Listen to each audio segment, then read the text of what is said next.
Por la señal de la Santa Cruz de nuestros enemigos, líbranos, Señor Dios nuestro. En el nombre del Padre, y del Hijo, y del Espíritu Santo.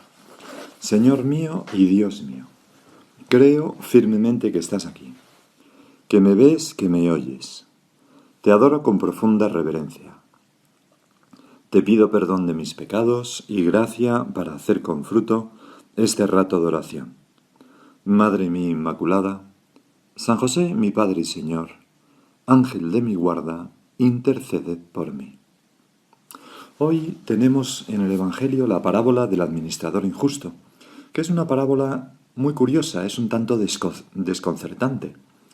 Está a continuación de las tres parábolas de la misericordia, la de la oveja perdida, la de la moneda perdida y la del hijo pródigo, que tú, Señor, pronunciaste para justificar frente a la intransigencia de los judíos, fariseos, tu presencia y tu amistad con todos los hombres, con los publicanos y pecadores incluidos. Y después de rebatirles a ellos, te vuelves a los discípulos, precisamente a ellos, así nos lo dice el texto, y les dices, lo leo el texto, en aquel tiempo decía Jesús a sus discípulos, no a los fariseos, cambia de público. Un hombre rico tenía un administrador, a quien acusaron ante él de derrochar sus bienes. Entonces lo llamó y le dijo, ¿qué es eso que estoy oyendo de ti? Dame cuenta de tu administración, porque en adelante no podrás seguir administrando. El administrador se puso a decir para sí, ¿qué voy a hacer? Pues mi señor me quita la administración. Para acabar no tengo fuerzas, mendigar me da vergüenza. Ya sé lo que voy a hacer para que cuando me echen de la administración encuentre quien me reciba en su casa. Fue llamando uno a uno a los deudores de su amo y dijo al primero, ¿cuánto debes a mi amo? Este respondió, 100 barriles de aceite. Él le dijo, toma tu recibo, aprisa, siéntate y escribe 50, o sea, la mitad. Luego dijo a otro, ¿y tú cuánto debes? Él dijo, 100 fanegas de trigo. Le dice, toma tu recibo y escribe 80. Es decir, que con fraude y robando a su amo se asegura el agradecimiento y el trato favorable de estas personas a las que hace cómplices de su crimen.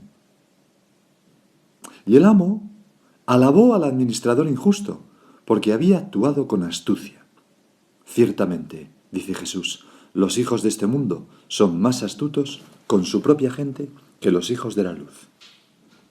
Y decía que esta es una parábola muy sorprendente porque tú, Señor, alabas a este administrador injusto, corrupto hasta en su última acción, que no ha dejado de estafarte. Pero, fijaros, el amo, que es Dios, alabó al administrador injusto porque había actuado con astucia.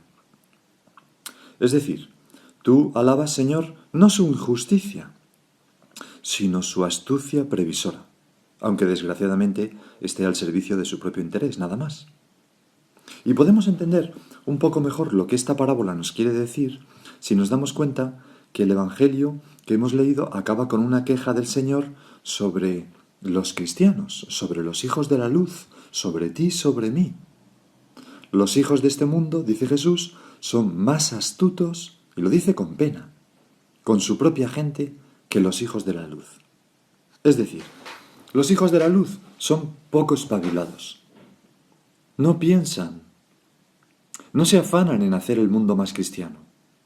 No tienen ese mismo interés que los hijos del mundo tienen en sus cosas. No están igual de motivados. No se preocupan activamente por cambiar el mundo, no en beneficio propio, sino en beneficio de Dios y de todos los hombres. No tienen esa astucia calculadora para oponerse al desastre que se avecina y que muchas veces es creado por los hijos del mundo, que no lo hacen, ya repito, en interés propio, sino en interés de partidista de unos pocos. Y eso, que son hijos de la luz. ¡Qué pena! A veces ocurre esto que los cristianos no sabemos actuar pensando, con iniciativa, con empuje, con astucia también en el mundo. A veces ocurre esto por un malentendido providencialismo, en el sentido de dejar todo a la providencia de Dios. Y nosotros tumbarnos a la Bartola. Me acuerdo que me gustó mucho una anécdota que me contaba un amigo, ¿no? Estaba en la organización de la Jornada Mundial de la Juventud que hubo en Madrid hace ya unos años, pues él estaba como de jefecillo de los voluntarios, que eran miles de ellos, ¿no? Y entonces había como otra jefecilla de voluntarios también en aquella reunión, que estaban 7 o 8 personas estudiando bien todos los trayectos, todas las misiones de cada grupo de voluntarios, haciendo como una lista, los tiempos, etcétera, ¿no? Y entonces una de las que estaba allí, una persona, dijo: bueno, ya está bien de calcularlo todo. ¿Y qué lugar dejamos al Espíritu Santo?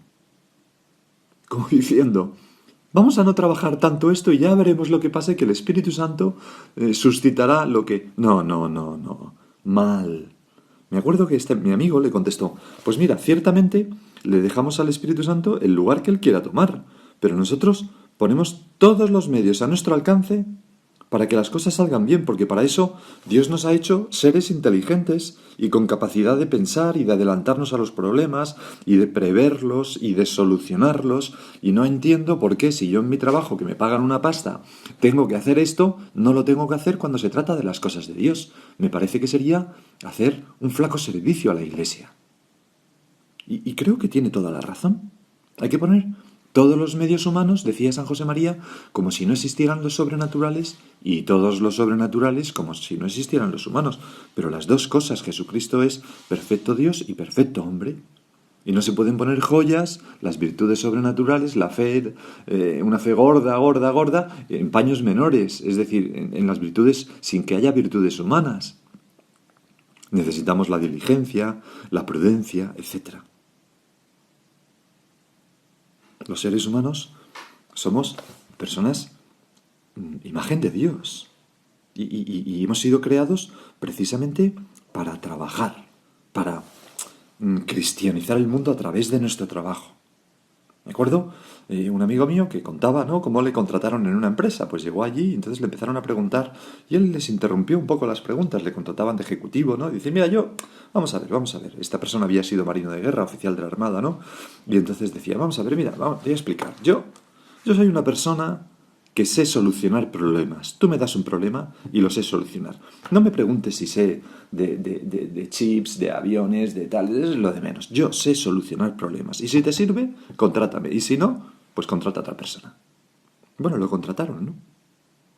Pues si no fuéramos personas que pensamos y que con nuestra cabeza intentamos hacer el mundo más justo, más benévolo para todos los seres humanos, más acorde a la dignidad humana, más respetuoso de la ley de Dios, pues obligamos al Señor a decir: ciertamente los hijos de este mundo son más astutos con su propia gente que los hijos de la luz, porque constantemente hay un combate entre los hijos del mal o los hijos de este mundo y los hijos de la luz. No son los hijos del mal, exactamente, ¿no?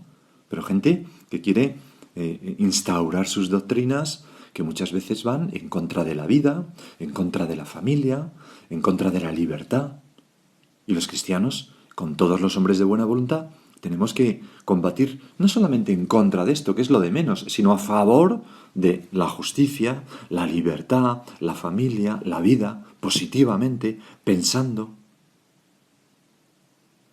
Esta actitud es la que el Señor echa de menos en los hijos de la luz y la que alaba en el administrador infiel. Y por eso San José María comentaba así este pasaje del Evangelio que hemos leído. Ya lo dijo el Maestro: ojalá los hijos de la luz pongamos en hacer el bien por lo menos el mismo empeño y la obstinación con que se dedican a sus acciones los hijos de las tinieblas, que vendrían a ser los hijos del mundo. En palabras de Jesús. No te quejes, sigue diciendo San José María. Trabaja, en cambio, para ahogar el mal en abundancia de bien. Surco número 848. Señor, que yo trabaje para ahogar el mal en abundancia de bien. Qué bonito, que yo haga todo el bien que esté a mi alcance, que piense constantemente cómo llegar a más personas para transmitirles la felicidad del Evangelio, cómo unirme a otras personas de buena voluntad para que las instituciones, para que las empresas, el mundo empresarial, el mundo cultural, el mundo político, los medios de comunicación, el mundo de la enseñanza, el mundo de la diversión, etcétera, etcétera, la moda, todo eso esté cada vez más en consonancia con la auténtica libertad de los hijos de Dios, la dignidad humana y lo que tú quieres para nosotros. No te quejes, decía San José María, trabaja, en cambio, para ahogar el mal en abundancia de bien. La queja es el disfraz de la pereza.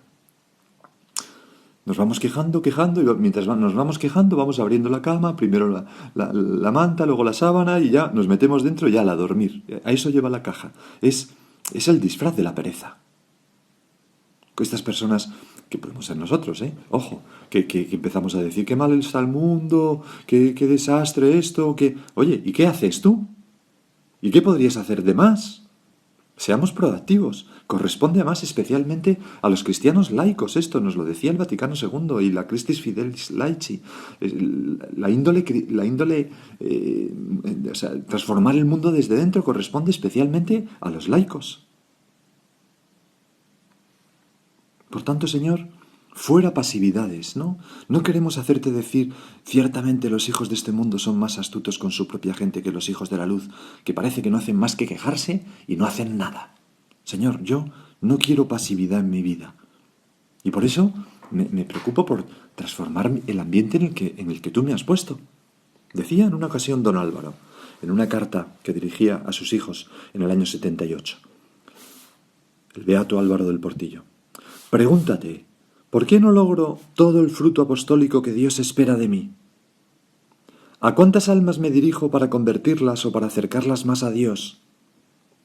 ¿Por qué faltan en mi conducta la tenacidad y el descaro, la santa desvergüenza, hijos de mi alma, que ponen en su agresividad los sembradores impuros del odio, que serían los hijos de las tinieblas o los hijos del mundo, ¿no? En palabras del Señor.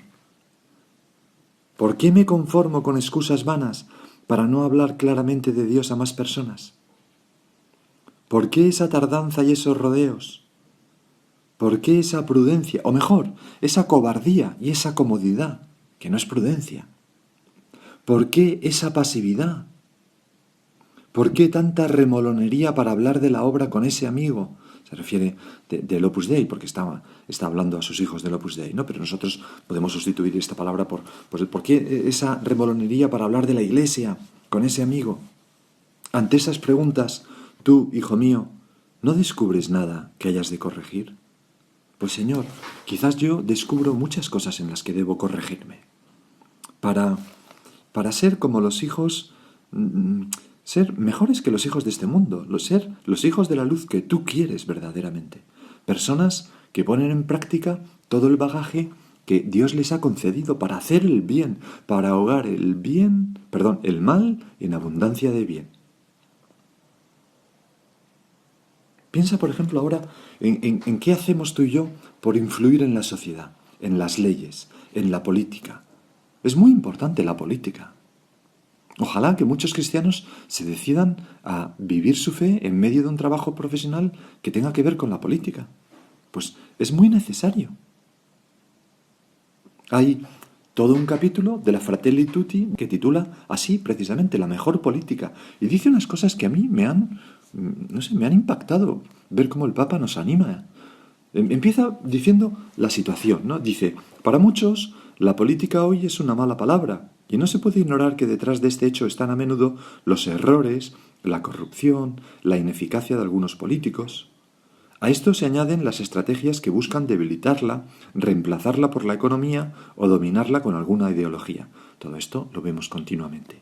Pero, se pregunta el Papa, ¿puede funcionar el mundo sin política? ¿Puede haber un camino eficaz hacia la fraternidad universal y la paz social sin una buena política? Y tú y yo sabemos que no.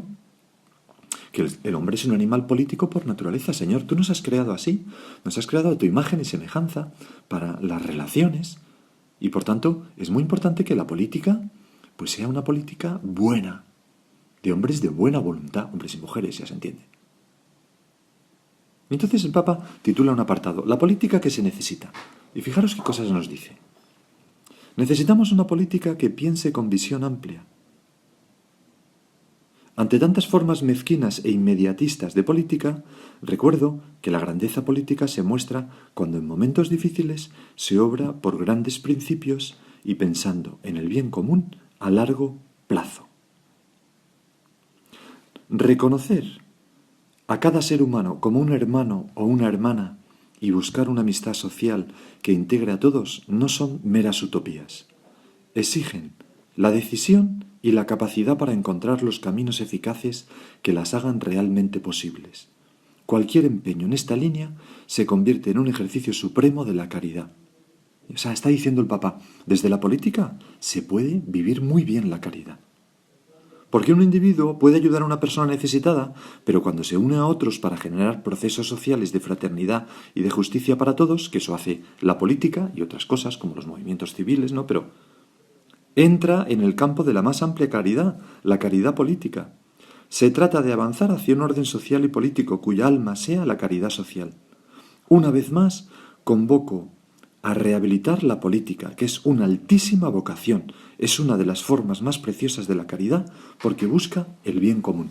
Señor, te pedimos para que haya muchos cristianos y hombres de buena voluntad que den un paso al frente para asumir como esa batalla política, por hacer el mundo mejor, con rectitud de intención, sin egoísmos, buscando el bien común de verdad. Porque si yo veo una persona que tiene que cruzar un río, más o menos dice esto el Papa, y le ayudo a cruzarlo, pues he hecho una buena acción. Pero si promuevo que se construya un puente, pues ayudo a muchas más personas. Pues ahí tenemos un campo en el que los hijos de la luz no podemos ser menos sagaces que los hijos de las tinieblas, la política. Haciéndola bien y con prestigio. Otro campo, pues los medios de comunicación. San José María se refería a esto con el apostolado de la opinión pública, en un sentido amplio. Bueno, nosotros no podemos callar, no podemos dejar que otros configuren la opinión pública dando la impresión de que aprobamos esas cosas o que no nos importan. No podemos tener como esa poca previsión de no meternos en aquello que es dominante en la cultura actual, que es la imagen, el mundo de los medios de comunicación, que saben crear opinión tantas veces, etc. Da mucha pena como a veces hay países en que la mayoría de la población piensa de una manera respetuosa con cuestiones de moral básicas y en cambio los medios de comunicación mayoritariamente aprueban lo contrario y poco a poco van cambiando el modo de pensar de esa sociedad. Y eso ocurre porque los cristianos no hemos sabido estar presentes en esos medios. San José María también decía en camino, si no eres malo y lo pareces, eres tonto. Y esa tontería, piedra de escándalo, es peor que la maldad. Pues a veces los cristianos, Señor, perdónanos, parecemos tontos, porque no nos complicamos la vida y no nos metemos en algo que tiene una importancia capital para extender el reino de Dios por todo el mundo. Aunque hay mucha gente, evidentemente, que lo hace, por supuesto. Pienso ahora en la Madre Angélica, pienso en tantas iniciativas en Internet, etcétera, etcétera. No es que no quiero ser negativo en absoluto, pero creo que es objetivo, ¿no? El ser objetivo y el mirar la realidad no es ser negativo, es saber dónde estamos para poder cambiar. Porque para evangelizar el mundo hay que reflexionar, hay que conocer, hay que pensar, hay que proponer. No basta tener la razón o la verdad, hay que hacerse entender y para ello saber cómo funcionan los procesos de aceptación o de rechazo de argumentos en la opinión pública. Además, tenemos que entender a los que piensan distinto a nosotros, estudiándoles, porque muchos errores doctrinales y muchos desórdenes morales son respuestas equivocadas a problemas reales. Y tenemos que descubrir esos problemas reales y pensar cómo darles la solución verdadera. Y todo eso es propio de los hijos de la luz. Y tenemos que descubrir en el pecado que siempre existe ese grito silencioso del hombre que no sabe que es hijo de Dios y nosotros ahogar ese mal con abundancia de bien y difundir el mensaje cristiano. Y nuestra generación tiene una misión particular que es la de expresar con obras esta verdad. Dios es amor. Y gritarlo a cuanta más gente mejor. Eso es lo que tenemos que hacer los hijos de la luz.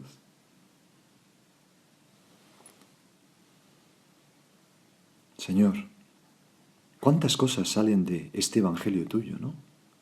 ¿Cuántas cosas salen de estas palabras tuyas finales de esta parábola? El amo alabó al administrador injusto porque había actuado con astucia. Ciertamente, y qué pena, los hijos de este mundo son más astutos con su propia gente que los hijos de la luz. Señor, nos gustaría, siempre ocurrirá un poco esto, ¿no? Pero nos gustaría que nosotros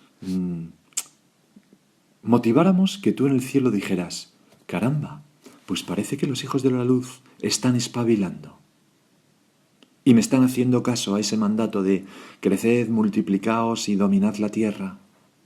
Y me están haciendo caso a ese mandato de id y predicad a todas las gentes el Evangelio. Yo estaré con vosotros hasta el final de los tiempos. Señor, que haya muchos cristianos que sepan meterse en estos dos campos que hemos hablado tan importantes, ¿no? De los medios de comunicación, de la opinión pública y también en la política. El Papa Francisco, en el encuentro con los jóvenes de Sarajevo del año 2015, les decía unas palabras muy entusiasmantes que vamos a meditar ahora. La juventud, me dirijo especialmente a las personas jóvenes que están escuchando, la juventud no es pasividad, sino esfuerzo tenaz por alcanzar metas importantes aunque cueste. No es un cerrar los ojos ante las dificultades, sino rechazar las componendas y la mediocridad. No es evasión o fuga, sino el compromiso de solidaridad con todos, especialmente con los más débiles. Sí, es verdad que en nuestro mundo hay muchas cosas que están mal, en la economía, en el desprecio a mucha gente, del aborto, de mil cosas. Pero oye, también había cosas malas en el Imperio Romano y aquellos jóvenes cristianos lo cambiaron, lo transformaron. Y había muchas cosas en el mundo de los bárbaros y aquellos cristianos de la Edad Media cambiaron a los bárbaros. Y así podríamos seguir. A ti y a mí nos toca cambiar este mundo maravilloso en el que nos ha tocado vivir. Y tenemos toda la gracia de Dios. Vamos a pedirle a nuestra Madre la Virgen la fuerza, la gracia de Dios, el entusiasmo, el empuje para ser verdaderamente como ella, hijos de luz. Y ahora, medita tú por tu cuenta, ¿qué más podrías hacer?